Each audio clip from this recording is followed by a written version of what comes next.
Hi, this project is called DeepDrummer and it's about generating drum loops using deep learning and human in the loop.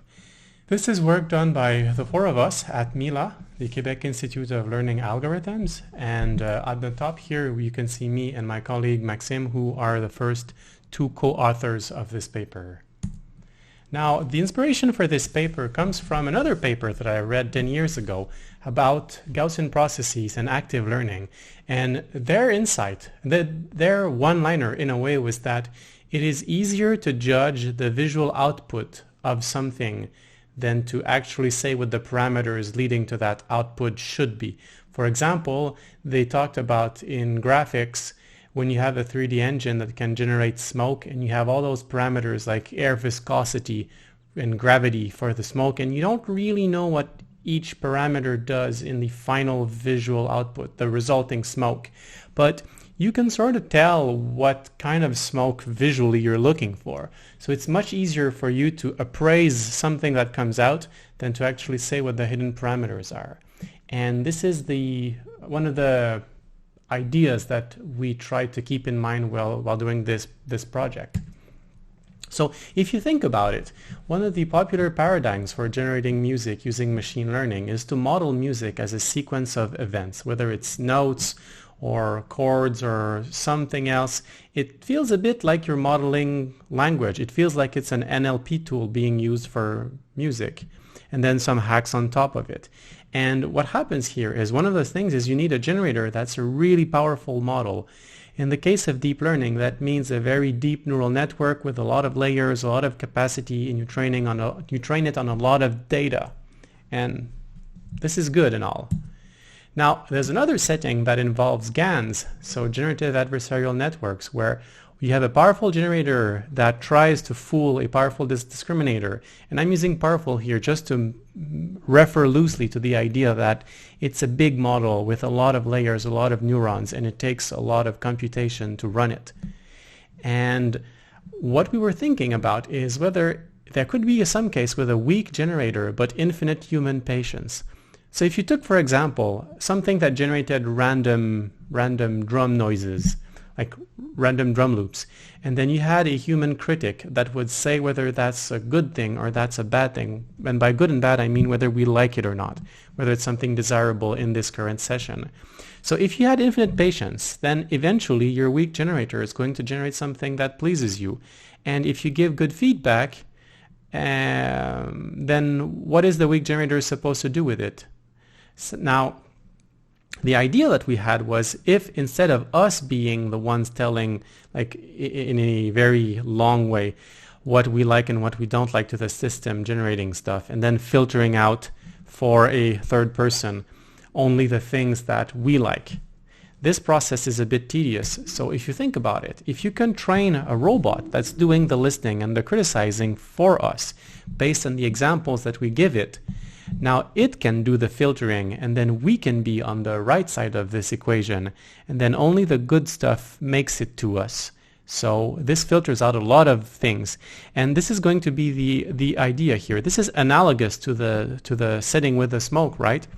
If you have a model that learns what you want, and what you want is based on appraising the visual output, or in the case of music, appraising the sound, then if the model does this work for you, then maybe that saves you a lot of work. And maybe in the case of music, it enables you to use a very weak generator, and then you can get good outputs out of it.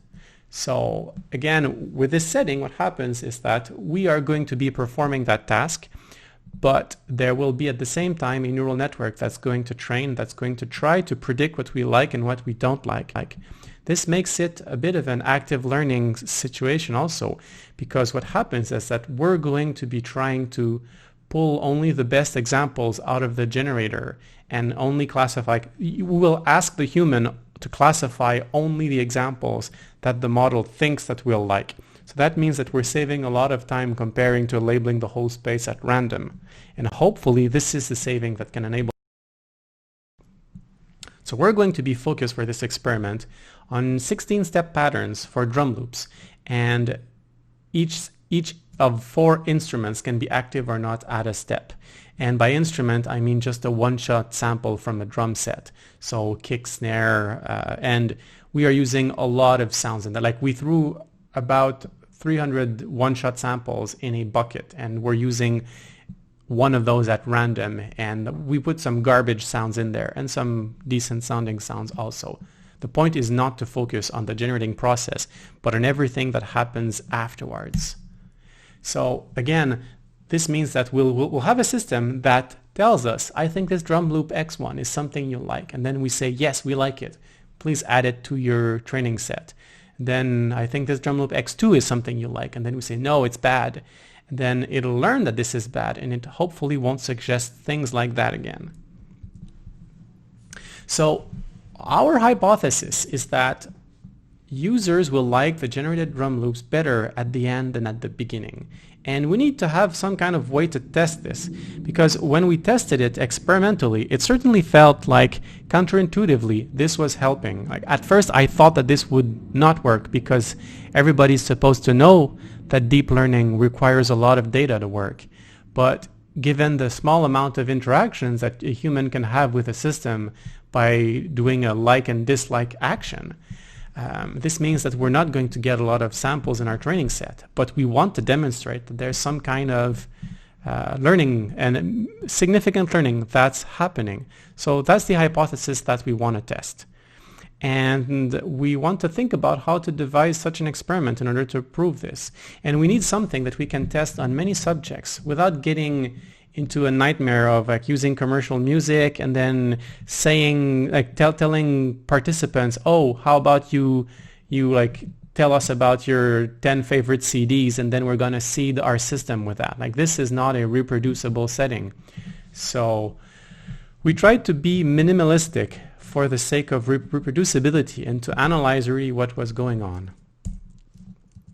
So our experiment, again, is set up where, our pipeline is set up where we have a drum pattern like pictured above with 16 steps and 4 one-shot samples being assigned to one to each row.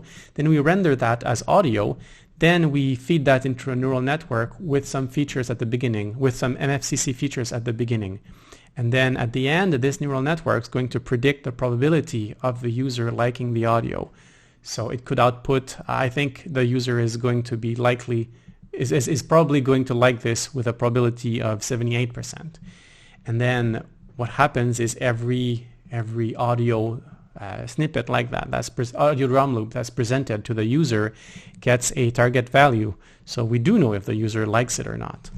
But each sample from the training set is very expensive to obtain because we need to query a person. And experimentally, I found out that after 20 minutes or so, you start losing your mind, and it's pretty much impossible to tell what's good from what isn't if you do it for long enough. So we needed to have an experiment that's short enough so that people can still steer the system in the right direction. Now, also, there is another effect that we need to counter for.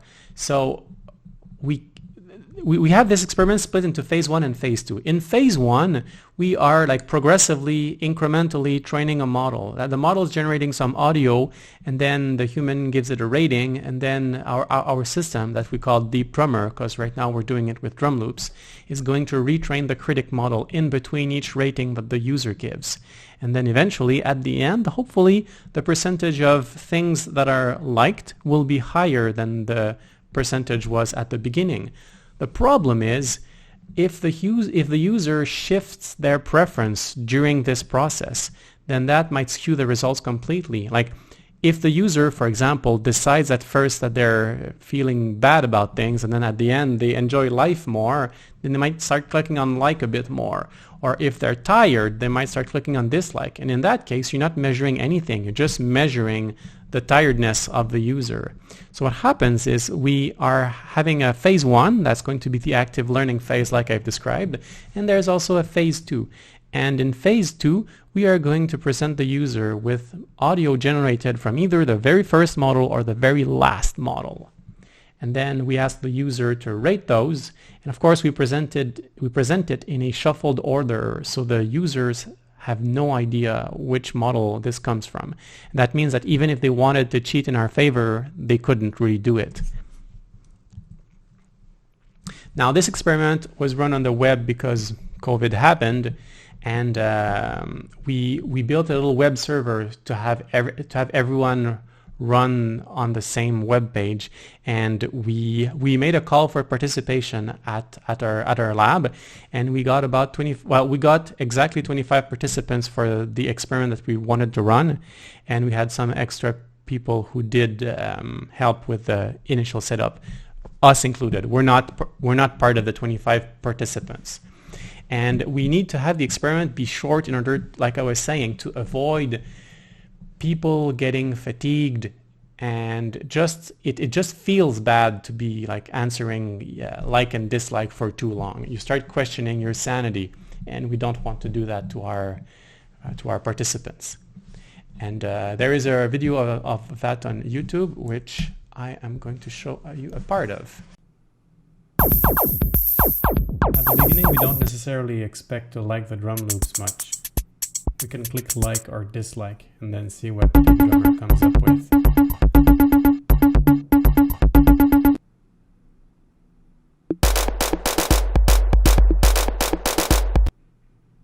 Then later on, we can see at the end of training how drum loops come out.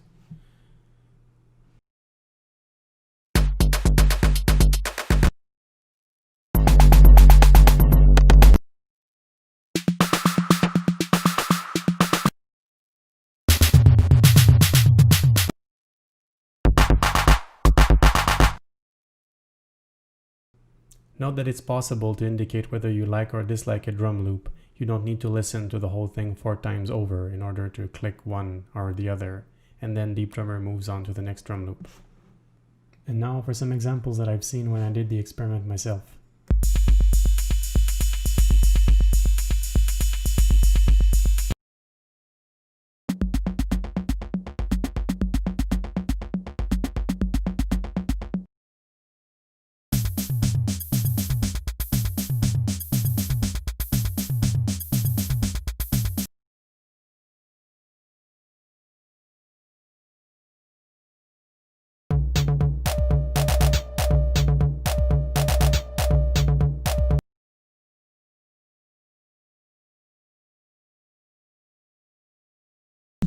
So yeah, let's look at those probabilities. So, because what happens is, again, in phase 2, we are going to have for each user, they tell us whether they like something or they don't.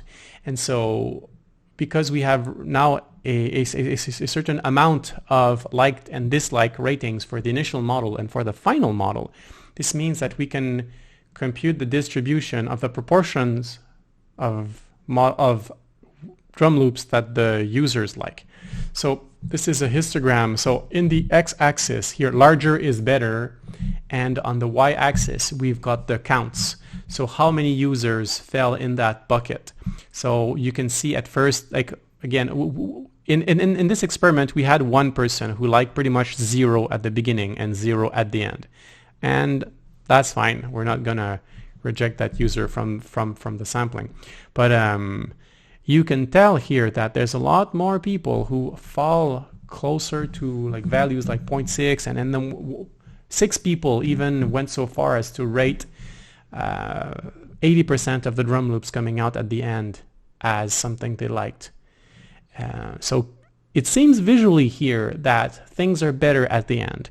Now, one more thing that we can compare also is that we can just compute the difference per user, like what was it at the end versus what was it at the beginning. Like, what's the percentage of drum loops that you liked at the end minus the percentage of drum loops that you liked at the beginning.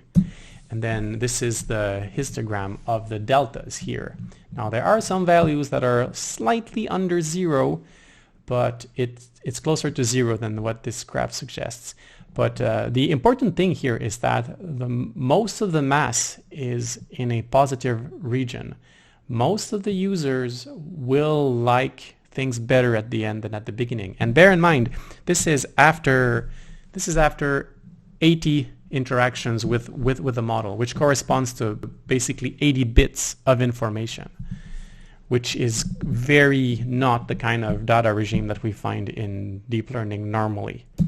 And just as a few measures, we have that 72% of users have at least a positive delta, and we have that 36% of our 25 users, that is, have 0.2 or more. And we ran a Wilcoxon sign test rank to confirm that the final theta is larger than the initial theta, with a very good p-value of 0.00013.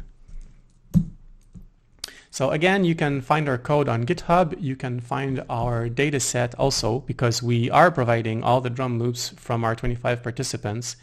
This is all in a big file on Google Drive, and we have some excerpts of the video that I've shown earlier on YouTube as a demo. So again, thank you very much.